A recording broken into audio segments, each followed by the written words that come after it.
Hello.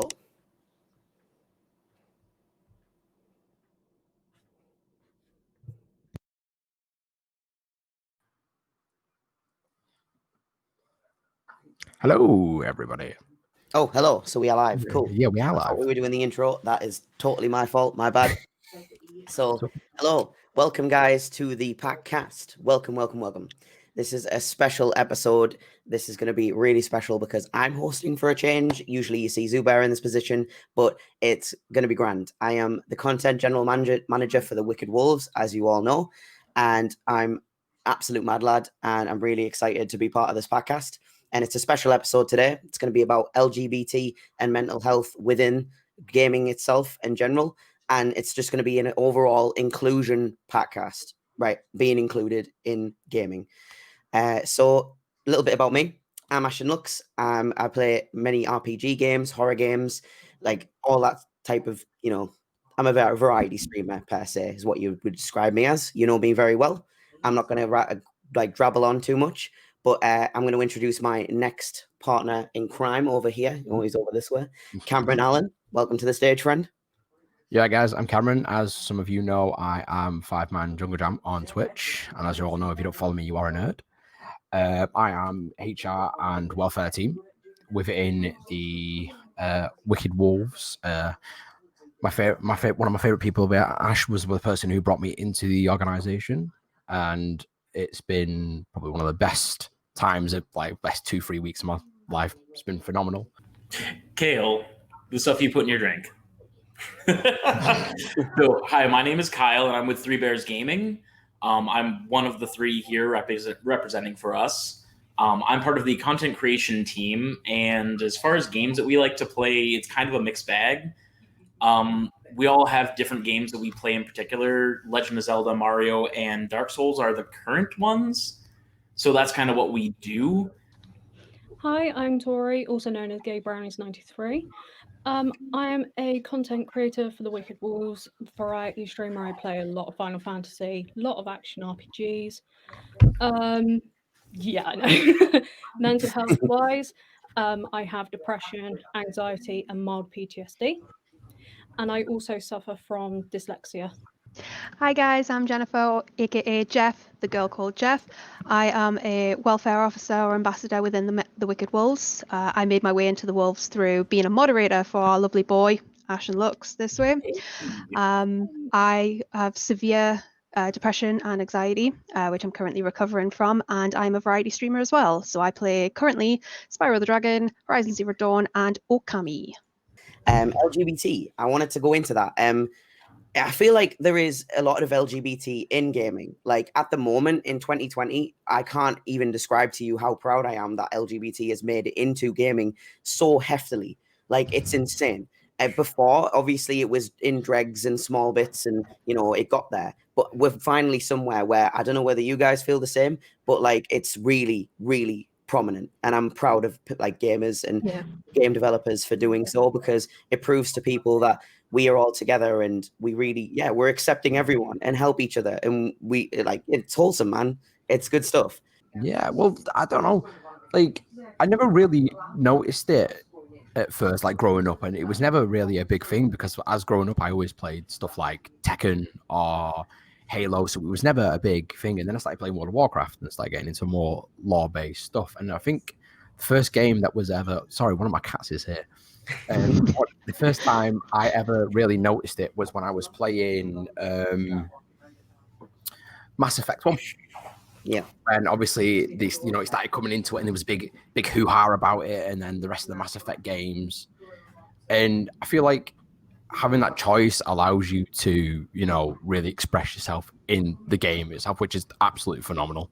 I'm just really happy with the steps that a lot of developers have taken over the years, because I definitely remember when I was younger, and a lot of the earlier games that were coming out that had a story base to it were very your generic, like, cis straight love stories, your generic like man and woman love stories, whereas my personal, like, when I talk about games like this, I talk about the Dragon Age series, because it was really my first interaction with any sort of like outside the norm relationships that you could have in a video game. It definitely made me feel good about the fact that game developers were going in that direction, because it made me feel like I wasn't just like the token kind of. I think I saw a comment from somebody earlier. It's like, we're not just a token like thing to put in a game to get likes anymore. Yes. And that feels nice. One of the favorite things I've seen in the last couple of years was actually through Final Fantasy 14 Online, which Tori will probably agree with us on this one, is when they introduced their marriage system. They, right from the beginning, went any race, any gender, doesn't matter. Wonderful. And it was not a huge point. It was just there. You can do it. Yeah. And it was great because it meant there that boy characters could marry boy characters, girl characters could marry girl characters. And a recent change they made was they actually changed the gender locks off the wedding dress and the groom outfit, so that my buddy got married in game wearing a dress. He was a cat boy in a dress, and it was the happiest moment of his life, and That's it was just so good. beautiful. So yes, that's a big one for me, just for inclusion. What's the crack? Yeah, I was actually going to branch off on the Final Fantasy thing with the whole how it's like with Final Fantasy 14. It's the most prominent thing that I've seen, like the LGBT community being actually, in a way, praised in video games. When I was growing up, same with Cameron, I didn't really notice it, but then when it started coming in, I noticed it was very female biased. But now they're branching it out more, and it's amazing. And I can see a really positive like change, how it's going to really affect everybody in a really good way. I don't know, like how do you think it's affected you as streamers with the LGBT growing up, like being what it was and now what it is? Cameron, what would you think about that? So with me, I'll go into it a little bit. I discovered I was bisexual in year 8, so like 2007-ish, 2008-ish kind of era. So like it was hard. I was in an all boys school. Oh, one of the cats just destroyed the fan. It was hard in all boys school because obviously with that sort of time, I wasn't bi. I was instantly gay. Yeah. I was just that was it.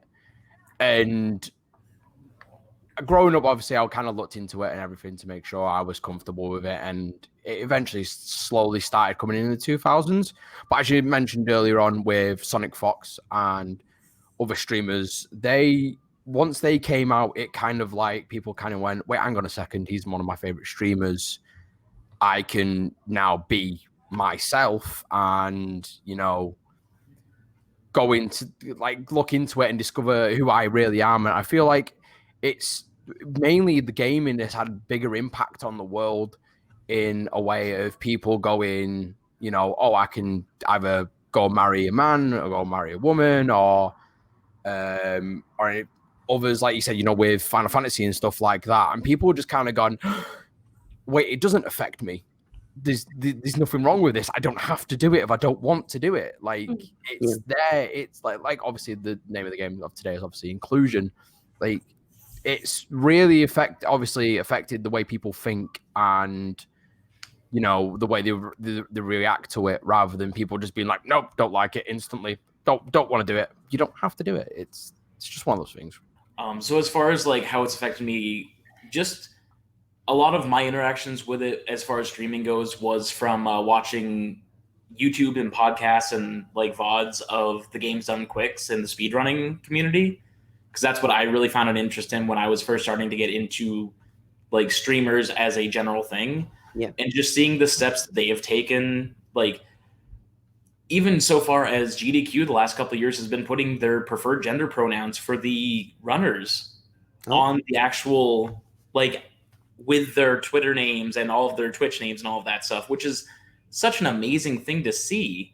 Just that level of like acceptance coming through after so many years, because it is becoming a really huge spotlight for the gaming community. I mean, for me, like in terms of like my streaming, I'm actually a fairly new streamer, so the LGBT community hasn't in a way affected me because it's always been there for me, because I've known several people, yourself included, from your start to your like where you are now, and it is now my normal day-to-day life. So it's not something I ever let affect me, because it doesn't anymore, because it's my normality and I'm proud to have it that way. And I mean, like in terms of like going forward, I know a lot of like our generation now is going to be like able to be in a position where we can continue that going forward. So as many people know, I'm currently pregnant. I'm about to bring a child into the world, and my child is going to grow up, and it's going to be normal. And that is like a thing where it's going to be something that we can now take forward for us. Well, I always from an early age knew that there was something different about me with my like how I responded to people. And then when it got to being like in secondary school, I think it was about year 8 again, I actually came out as bisexual to friends. Yeah. And then I started coming out to like family members as well, only like a little bit, like because half my family are quite unpredictable, the other half they're quite accepting of that, so it's a bit difficult. So yeah, and with it being in the streaming thing as well, because I've only really been streaming for 2 months now. Yeah. What really has helped me is that I've become more confident in myself with it. And the people that have helped me, one being Oh Hey Gamer, I've known him through my entire life, and he's always been incredible. And he's always had this amazing, like he's always been quite an inspiration with like confidence and things like that. And then with you as well, Ash, like it's always been normal to me with streamers, again, like Jeff said, but I was on the opposite end. I never really saw it as like, oh, they're LGB, they're different. Yeah. I saw them as they're LGB, but then they're people. They're entertaining, and I love them, and I'm going to carry on watching them, and I'm going to carry on supporting them. And then when Dan introduced me to Three Bears Gaming, I was like, I love these people. You know. Guys out for love. And like it made me more confident in my streaming.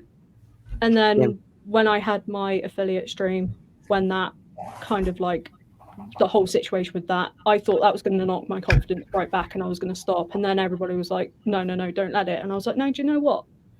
I'm not going to let it knock my confidence, and it's made me a bit more stronger. One thing I would say as like a welfare kind of perspective of it, and I'm sure Jeff can absolutely back me up on this. If you are having like thoughts of like how am I going to supposed to like come tell my friends, how am I supposed to tell my families and everything, please come and speak to us. Like we've all been through it, or we've all had experiences with friends going through it and stuff like that. So we're absolutely all well equipped and we're all knowledgeable. So if you are having any thoughts of anything like that, if you are discovering that you are trans, gay, bi, poly, literally anything, please come and speak to us. We will be able to either get the information for you to help you out, or we will be able to guide you along your journey, basically. And I think the beautiful thing about the welfare team at the moment as it stands is that we have both genders. So it means there, if you've got a preference of gender that you want to speak to, if you're, transitioning to female and you want to talk to a female, you've got that option there as well. Because obviously I know us girls are few and far within the gaming community sometimes. It's the options are always there for everyone. We're 100% open. DMs are always open. As long as I'm awake, I'll answer. I guess we'll move on to the more pressing subject and I wouldn't say any of them are more important than the other, but mental health is very, very important. And we're going to stress how don't struggle, and we're going to talk about it thoroughly, and just bear with us, guys. So what I want to do is discuss obviously the games in mental health, the games that have helped us. And obviously with what we all struggle with different things, even in this group of 5. No mental health is the same. And I don't expect that you're going to be exactly the same as some other person. Obviously, everyone can relate to each other and help each other. And, we're banding together like a family. Wicked Wolves, we're family. We're going to help each other through this. But I feel like all mental health is kind of different to each other. And it's good to talk about it. It helps. So, and gaming, I think it brings out a lot in that. But what do you guys think? Yeah, so as I said earlier on, I deal with anxiety and anger management issues, and gaming has always been that outlet before I realized I had them, and when I realized I had them. So my tendency is to, when I've had a really bad day and I haven't, basically I can't just unload and explode, I'll go and play some that's just like a normal shooter, like Doom. Doom's one of my favorite ones to go to, just because of the soundtrack and just because, obviously, you're not technically hurting anyone. You're saving the world and all that kind of jazz. So that's my usual go-to game, just like de-stress. Stupidly, sometimes I go and play League of Legends, which either helps or makes it a lot worse. I'm so sorry. Yeah. So it's the greater thing nowadays is game companies coming out with these immersive worlds like Dragon Age and Mass Effect, and World of Warcraft was a big one for me when I was growing up, just because there is so much stuff to do and there is so many people to talk to. You end up forgetting about what's happened and what's going on in your own life, and you kind of, end up being your character for a little bit of time. So that's kind of helped me. And with streaming as well, it's kind of helped me with my anxiety. Like, I'm putting myself out there. I don't know who's going to be watching at any time. I've had people come in and just who've just found me on the Twitch page or through Facebook, and it's just I've ended up making a lot more friends through streaming. Like with the Wicked Wolves, like I knew Ash beforehand. I didn't know Kyle, Jeff, or Tori, and now I do. And I've made so many more friends through all. You guys are the real MVPs. You guys are awesome. Like, it's so good. Oh yeah, no, definitely very similar to Cameron's experience, where growing up, games were very it was a coping mechanism for me to deal with a lot of the issues that I was having when I was younger, because I struggled a lot with my identity as being gay, because I had two older brothers and they were a year and 2 years older than me. So obviously going through school, everybody and everybody knows you. So games always had to be that place that I could kind of escape from all of the anxiety and all of the fears that I would have. So a lot of those early games that I played were those a lot of shooters, because it was just it was mindless violence to get my mind off of everything else. And I'm really appreciative, honestly, of games doing a lot more. It tends to be horror games that go further into it, but just games in general exploring mental illness and the mentality of different scenarios, PTSD, and a whole bunch of different ideas that weren't even conceived of back in PS1 era. Yeah, I mean, I had one big game that helped me shall we say before I realized I was depressed, because I actually didn't realize I was depressed until last year. And I'd been suffering for a long, long time. I thought I only had anxiety. So as I mentioned before, I play Final Fantasy 14 online. I've played it for nearly 7 years, and I've had a bit of a mixed relationship with that in terms of my own mental health. Now, at first, it was great. I was in a relationship I wasn't really invested in, and it was becoming to a point where I couldn't cope with it. And I met some people, a bunch of Americans who took me in, and literally I was just engrossed in them, and they were amazing. They helped me get through. But at the same time, I've had some bad experiences with that game. So probably some of the League of Legends, where you say sometimes you get tilted and stuff like that. Whereas I did get bullied in the game, and to the point where I was turning around to my current partner and being bloods of tears, crying about this, what is going on? And a video game made me cry that hard, and I was just hang on, hold on. Why am I crying over a video game? These people, so I cut them out. I found a new group of friends, and I couldn't be happier. And they're a supportive LGBT community as well. And they've been an absolute positive boost now. So I know if I'm having a bad day, I just go into that Discord, I just go chat to them, and then one of them pops up and sends a funny meme, and I'm good again. But yeah, mixed relationships, but definitely being a positive influence, overall. So with coping with it, I used to just use video games as an escape. So I was bullied quite a lot in school. And then growing up through the years, obviously, at the end of my higher education, I ended up in a really toxic relationship for 5 months. It was really abusive. And that's where my PTSD comes from. And the only game that really helped me through that properly was The Legend of Zelda Wind Waker.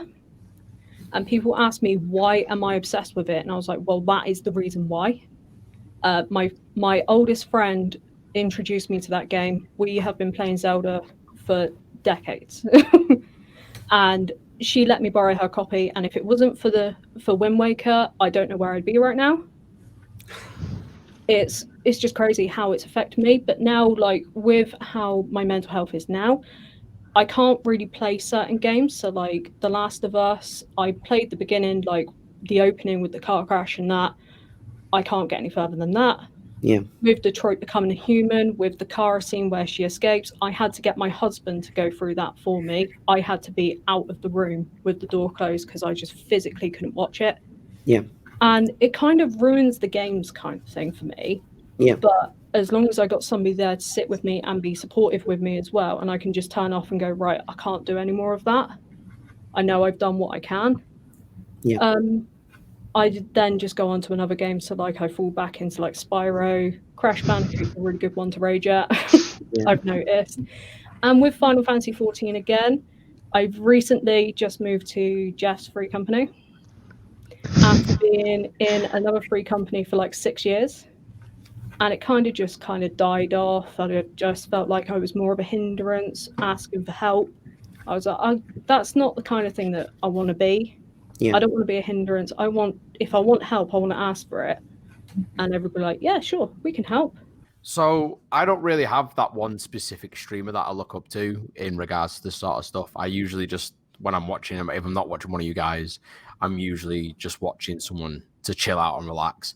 And one of the biggest ones that has helped me and my wife Sarah as well is, I can't remember how to say his name. It's Broxix. He's from New Zealand. He literally just carves. He just carves wood on stream, and he's like one of the most wholesome people I've ever heard. Like, he doesn't want people donating to him. He doesn't want people subbing to him so they can spend their own money. And someone donated and subbed a load to him and said, "Oh, what are you going to do with all of it? Because you can't give it back." And then he just turned around and went, "I'm probably just going to spend it on my mum." And it was just, he's just got the like really gentle voice and everything's just dead relaxing. It's usually raining and you can just hear the rain and everything. And it's like, that is one of like that for me is one of my safe streams. Basically, I'll go to that at like 3 o'clock in the morning or something like that, and just watch it just so I can relax and chill.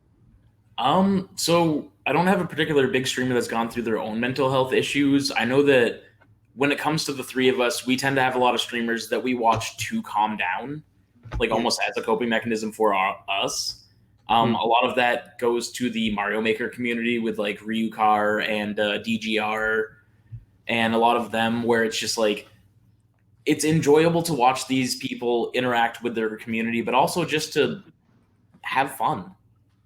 Yeah. And like, it comes off as really calming to all of us, where like, I literally have spent many nights setting the TV on like a 2-hour timer and just falling asleep listening to Ryukar die on 5 levels.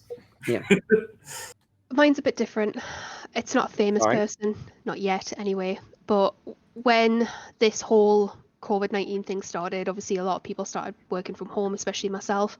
I found it very isolated. I was lonely. I already had my partner, and we were both working, so I turned to Twitch basically because of the social interaction. And I ended up watching this one dude every single time he went up, regardless of the time, while like always be on in the background when I was working, and it was an absolute positive lift in my life. And I can see him smiling right now because he knows it's him and it's Ash. And he's actually the reason why I got into it all myself. But honest to God, he is my wholesome streamer, because I don't know how I would have gotten through those late nights, those long nights, any of it, without having his little stupid voice in my ear going like, "I'm on Spyro," like this, like, you know. Like, and it's always been a big help. So every time he goes up, I love watching, you know. And he led me to the wolves, so what can I say, you know? So there's a few streamers that I actually watch. One of them being Jacksepticeye. He usually does monthly streams on his YouTube and Twitch for charities. He also has his positive mental attitude brand, everything, all of that going to mental health charities as well, which is fantastic. And just watching him, and the fact that he's now actually taken a month break due to his own mental health reasons, knowing that it's okay to take that break if you need it, has really like been like, okay, so if in the future I need to take that break, I can. Yeah. And also with the whole thing that he does like Cloak Brand with Markiplier as well.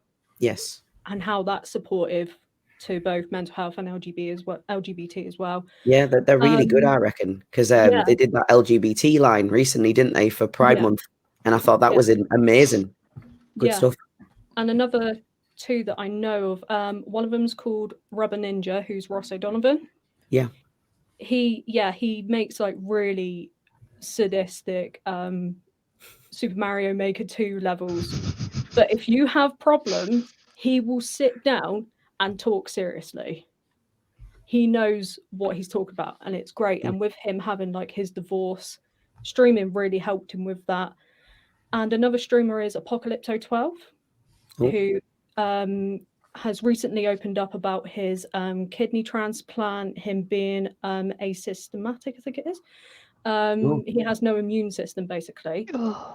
And how streaming has helped him through COVID-19, how it's helped build his confidence up. Last year, he lost his mum to cancer, who was his biggest support throughout his whole throughout everything that he's been through. And he's just been so open and honest, and it's fantastic to watch. And just watching him stream, being honest, like playing stupid games like Luigi's Mansion 3 and things like that, it's just amazing. And he does like a stream once a week, I think it is, where he will literally just sit and talk. And I think all of his sub money goes towards mental health charities as well. Do you guys want to elaborate on this? Just really focus on the putting across that mental health should be talked about more. Yeah, so kind of linking on what you've just said and everything, for like every one person that wants to sit there and waste their time and put you down, there's another 10, 20 people out there that will pick you back up and support you and make sure that you know you're not going through anything on your own. So just like literally, if you're a wolf or anything, like what happened with Tori the other night, a few nights ago, a few people came in being horrible, literally, and then like an army of people descended on the stream to back them up. So it's just the cavalry arrived. There we go. There he is. But yeah, for like I said, for every one person who wants to waste time and put you down, there's going to be another 10, 20 people out there that will back you up and make sure that you are feeling all right. So just please do reach out. Yeah. And we have got the amazing welfare team for this. Both Cameron and Jeff are in the welfare team. But again, you can talk to any of us. We don't mind at all. I know that Jordan will literally back anyone up. He'll be in general chat as well, helping you guys out. So don't be afraid to say anything. Please, let's just keep this wholesome and happy and keeping everybody, respect everybody. Don't bully, don't abuse. Literally just be gentle to each other, you know? Like we can respect each other at least. We're wolves. We work together as a pack, not separately. Come on, it's obvious. But to end that off, obviously you guys have heard me bang on about the welfare team, but please go check it out. It's just me lastly saying they're really important and they're here to help. Please go see them. Do you want to do content? Ooh, all right. Hype is in chat. Everyone is hyping. There's tons of Let's get a drum roll. Drum roll. Drum roll. Drum roll. Oh, I'm actually shaking. So the promo of this week for content is in fact gay brownies. Yes! No way. It is way. Congratulations. Absolutely outstanding. 100% every week. Gives their all. Really helps out the team. And like you can see right now, wholesome as heck. Is honestly amazing. So yeah, you deserve it. Can we get a hashtag WWG in chat for Gay Brownie, please? Yes, get that in the chat, lads. Let's go. Woo. Thank you. That hype in the chat. Hell yeah. Thank you so much. Less than 24 hours to prepare. Let's go. Competitive was a choice of two. These two people had 100% for the last 5 weeks. You see them all the time. They're in every single stream. But the promo stream for Wednesday for competitive is George 18. Well done, Jordy. Well deserved. So let's get that hype in there. Go on, George. Hey, get that pizza in. Yes. Pizza! Time. You owe a lot of people pizza. You better get me a pizza now. You still owe me a pizza. You can have to online. Oh, what a week. And Friday, normally this is managers. We have gone through managers. Normally, everybody's saying me, but I'm not streaming. I stream once every 3 weeks, and I'm sticking to that schedule. So we're going to move to the support guys. We're going to give the support guys a bit of love, a bit of attention.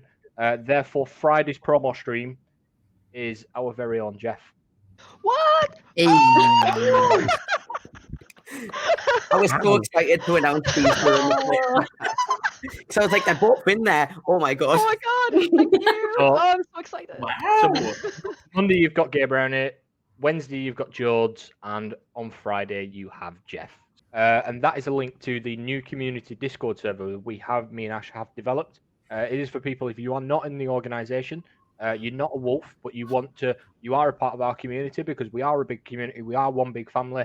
That is your Discord server. Go into there. You can promote your. Do you know what? I'll even get it up on stream. Watch this. Can I stress as well that when you click that link and you go into that, you can invite anybody, which is your family members, your own community. Make sure that they're all piled in there and we can have a bunch of fun. Seriously, just get everybody in there, everybody that you know. We'll see how many wolves and how many fans of wolves we can fit in. So just go nuts in there. And honestly, we have some fun chats. So come along and join us. Get on there. Let's go. I've not even put my Dreamcatcher pictures in there yet. So Slapping. Great. Where's that Dewey? Give me Dewey.